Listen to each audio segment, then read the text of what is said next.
Hi guys, I'm so happy that you support me for so long. It's a fourth part, and I'm really happy that you like all the three parts.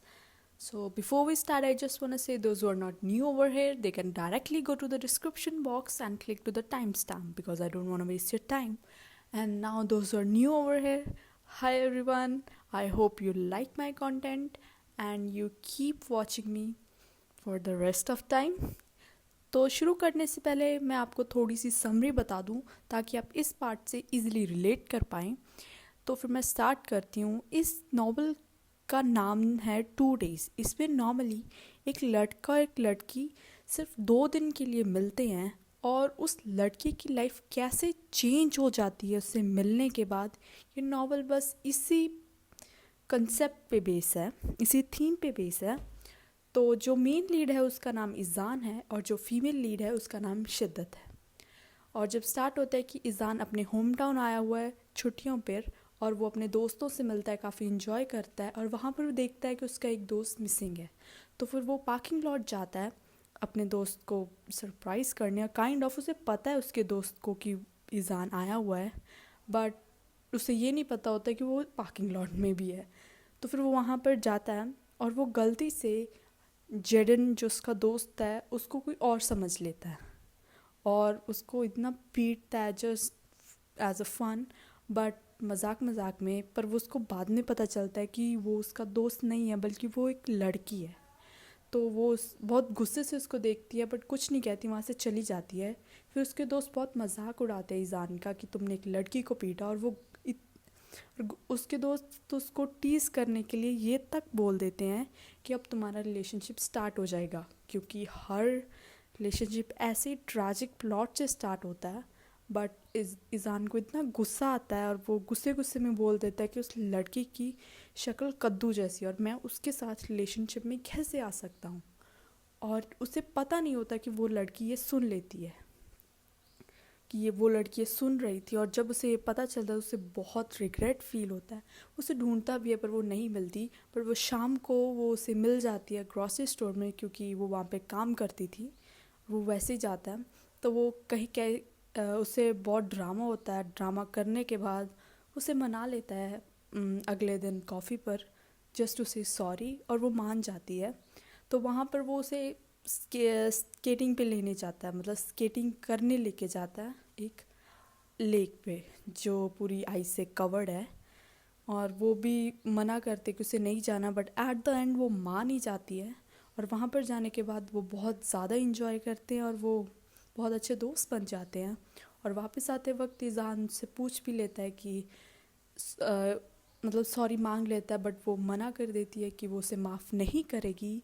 तो ईजान सोचते कि क्यों ना वो उसे शाम को पार्टी पे बुलाए। और जब वो पार्टी पे बुलाता है तो वो हाँ कर देती है। और पार्टी पे बुलाने के बाद जब वापस आता है ईजान तो वो उस पर प्रैंक करता है और उसका प्रैंक टोटली वर्क करता है। बट नहीं, टोटली ईजान का प्रैंक बिल्कुल भी वर्क नहीं करता, बल्कि वो ऑपोजिट हो जाता है। ईजान उसको डराता है शिद्दत को with the help of his friend Kabir, but वो डरती नहीं है। वो इसको हैंडल करते, इवन वो धो भी देती है कबीर को। और बहुत, सच में बहुत बुरा हाल होता है बेचारे का। तो उसके बाद वो जाते हैं मूवीज़ देखते हैं। उतने में उसके फ्रेंड्स भी आ जाते हैं ईजान के। और वो भूल गया था ईजान की इकरा को पसंद नहीं है कोई भी जंक फूड खाए, तो वो मंगा लेते हैं पिज़्ज़ा और बर्गर वगैरह। बट इकरा जब ये देखती है तो बहुत गुस्से में आती है। Actually she hate changes. तो और शिद्दत थी, उसने टोटली सब कुछ चेंज कर दिया था। जो चीज़ें उस इकरा को नहीं पसंद थी टोटली वही हो रही थी ग्रुप में। और इसका गुस्सा उस पता नहीं शिद्दत पर निकल जाता है, क्योंकि उस एक परांठा गिर गिर गया था इकरा के ऊपर। और गुस्से गुस्से में इकरा बहुत ज़्यादा बोल देती है शिद्दत को। और इसके बाद शिद्दत वहाँ से चली जाती है और ईजान भी बहुत अपसेट होता है कि क्यों इकरा ने उसे ऐसा बोला। और जाते जाते एक शिद्दत कहती है कि वो अपने फ्रेंड्स पर गुस्सा ना करे, क्योंकि उसने ऑलरेडी एक फ्रेंड खो दी है, वो है शिद्दत, और वो नहीं चाहती कि वो और भी कुछ खो दे। और वो इसी डर से वो किसी से कुछ नहीं कहता और चुपचाप अपने रूम में चला जाता है। जब सब चले जाते हैं तो वो वापस आता है तो देखता है कि एक मेडिसिन की बॉटल पड़ी है। तो वो एक्चुअली जब वो नेट पे सर्च करता है वो COPD पेशेंट्स यूज़ करते हैं जिनको डिज़ीज़ होता है, और इसमें लाइफ स्पैन बहुत कम रह जाती है, मींस 1 ईयर के अंदर अंदर पर्सन की डेथ हो जाती है। और जब वो अपने फ्रेंड्स, उसे पता होता है ये उसके फ्रेंड्स की नहीं है, तो उसे पता चलता है कि धीरे धीरे उसे रियलाइज़ होने लगता है कि ये शिद्दत की है, और उसे इतना बुरा फील होता है कि इतने डिफ़िकल्ट टाइम से गुज़र रही है और हमने उसके साथ ऐसा किया। उसने काफ़ी ढूंढा भी बट वो उसे नहीं मिलती, और ऐसे करते करते 8 महीने गुजर जाते हैं। अब देखते हैं जब वो मिलेगी कैसे मिलेगी, क्या रिएक्शन होगा, वो इसी पार्ट में है, तो आगे ज़रूर देखना। धीरे धीरे जैसे दिन गुजरने लगे वैसे ही उम्मीद घटती गई। तो फिर मैंने वापस जाने के बारे में सोचा, पर डैड चाहते थे कि मैं एक बार आंट से मिलता जाऊं।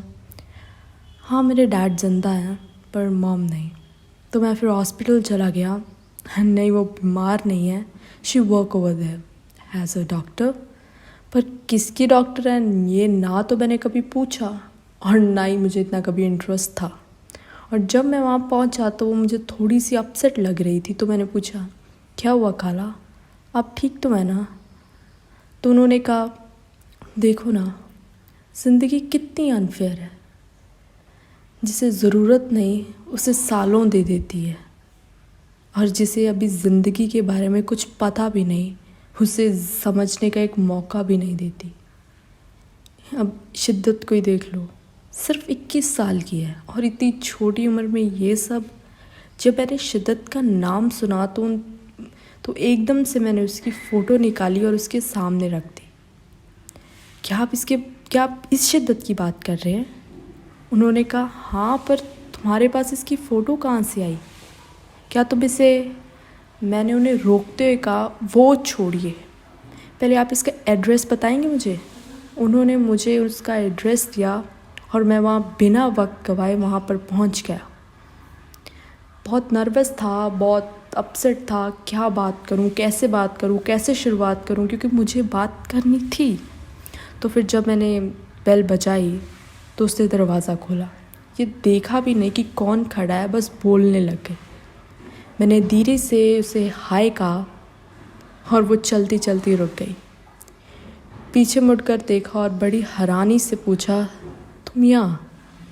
फिर मैंने कहा, वो तुम कुछ भूल गई थी, बस वही लौटाने आया हूँ। मैंने उसे उसकी मेडिसिन की बोतल लौटा दी जो घर पे भूल गई थी, और कहा, सोचा तुम्हारे लिए ज़रूरी होगी। उसे पता चल गया कि मुझे पता चल गया है और वो इस बात को इग्नोर करने लगी, पर मैंने ये होने नहीं दिया और कहा, प्लीज़ इस बार नहीं। तुम समझती क्या हो अपने आप को कि that if you hide this from us हमें कभी पता भी नहीं चलेगा, और तुम ये छुपाकर साबित क्या करना चाहती हो? उसने बहुत धीरे से कहा, मुझे किसी को परेशान नहीं करना। और मैंने बहुत हैरानी से कहा, अच्छा, जब हमें पता चलेगा तब परेशान नहीं होंगे? कमाल है, सीरियसली यार, तुम अपनी सोच अपने तक रखो, बहुत हो गया। शिद्दत ने बहुत गुस्से से कहा। जब मैंने ये कहा उससे तो वो बहुत गुस्से से मेरी तरफ देखकर बोलने लगी, मेरी मर्ज़ी, मेरी ज़िंदगी, मेरी डिसीज़न, मेरी मौत, तुम्हें क्या? तुम होते कौन हो मुझे रोकने वाले? मैं चाहे छुपाऊं या पूरी दुनिया को बताऊं, इससे तुम्हें फ़र्क नहीं पड़ना चाहिए। व्हाट? मुझे फ़र्क नहीं पड़ना चाहिए? हाँ, अरे मैं पिछले 8 महीने से तुम्हें पागलों की तरह ढूंढ रहा हूँ। हर रोज़ वहाँ जाता हूँ जहाँ हम थे कि एटलीस्ट कहीं ना कहीं तुम मुझे मिल जाओ।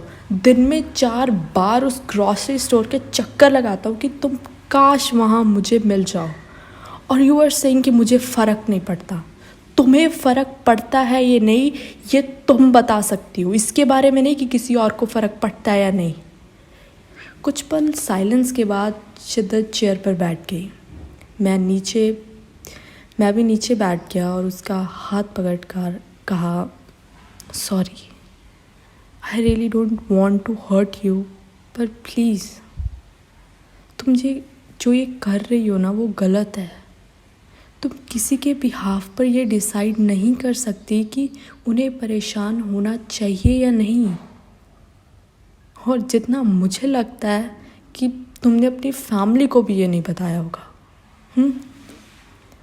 उसने मेरी तरफ देखा और कहा हाँ, और मेरा अंदाज़ा सही निकला। और फिर मैंने कहा, वो तुम्हारी फैमिली है यार, वो तुम्हारी खुशी का कारण बनना चाहती है और तुम्हारे दुख में तुम्हारा सहारा बनना चाहती है। अच्छा ठीक है, तुम उन्हें नहीं बताना चाहती तो ठीक है, इट्स ओके, पर अब तुम मुझे बताओ कि तुम्हें अपनी ज़िंदगी में क्या करना है, क्या चाहती हो। I promise I will help you out in all this stuff. वो 1 मिनट सोचने के बाद बोली, जो मुझे चाहिए वो मैं कर रही हूँ। मैंने बहुत हैरानी से पूछा, क्या? उसने कहा, मुझे एक नॉर्मल ज़िंदगी चाहिए, मुझे नॉर्मल लोगों की तरह सब काम करने हैं, सब नॉर्मल लोगों की तरह ऑफिस जाना है, खाना पकाना और शाम को आकर अपनी फैमिली के साथ वक्त गुजारना है। बस यही मेरी विश है। बस मैंने उसे बड़ी हैरानी से पूछा, मतलब तुम्हें वो बंजी जंपिंग नहीं करनी? हाँ, वो तुम्हें अंटार्कटिका के ठंडे पानी में स्विमिंग नहीं करना? हाँ, तुम कभी घूमना नहीं चाहती? बस रोज़ ये सुबह उठ के, और ये नॉर्मल क्या है? मतलब क्या है नॉर्मल का? मैं 2 मिनट के लिए ब्लैंक हो गया, क्योंकि मेरे दिमाग में नॉर्मल लोगों और उसके बीच कोई डिफरेंस समझ ही नहीं आ रहा था कि वो कैसे डिफरेंट है नॉर्मल लोगों से। और इतने में वो चेयर से खड़ी हुई और कहने लगी, ये बॉलीवुड नहीं है, ज़िंदगी है, इसमें ऐसे ही होता है कि तुम्हें पता चलेगा कि मैं मरने वाली हूँ और तुम मुझे मेरे सपने पूरे करवाने ले चलोगे, और जब मैं मरने वाली होंगी, स्ट्रेचर पर होगी, और तब तो मेरी लास्ट विश पूरी करोगे। और फिर मैं रोते रोते कहूँगी, अगर तुम ना होते तो मैं कब की मर जाती। ऐसे नहीं होता और ना ही होने वाला है। मैंने गुस्से में उससे कहा, हाँ, और मैं भी इतना फ्री नहीं हूँ कि अपना सारा काम धंधा छोड़ के तुम्हारे सपनों के पीछे दौड़ूँ। समझ आ गई? और वैसे भी जो ये तुम कह रही हो ना, रात को फैमिली के साथ बैठकर हंसने वाले सपने, वो तुम खुद ही पूरे नहीं होने वाली, उससे तुम खुद ही पूरे नहीं होने दे रही। मैंने उसकी फैमिली फ़ोटो उठाई और कहा, तस्वीर बोलते नहीं है, ये तस्वीरें हैं। कि यहाँ रखा और लो भाई, बोलने लग गई। उसके लिए तुम्हें वहाँ जाना पड़ेगा और सब कुछ बताना पड़ेगा, और वो भी सच। इतने में उसने मुझे धक्के मार कर घर से बाहर निकाल दिया। मुझे भी बहुत गुस्सा आया कि ये यार, ये लड़की है क्या है, और मैं भी गुस्से से वहाँ से निकल गया। और तभी देखा कि पीछे से कोई कार हॉर्न बजा रही है। Thank you so much guys for watching till and. अब नेक्स्ट पार्ट में यही होगा कि वो कौन था जो हॉर्न बजा रहा था और उसका शिद्दत के साथ क्या रिलेशन है। So stay tune, bye.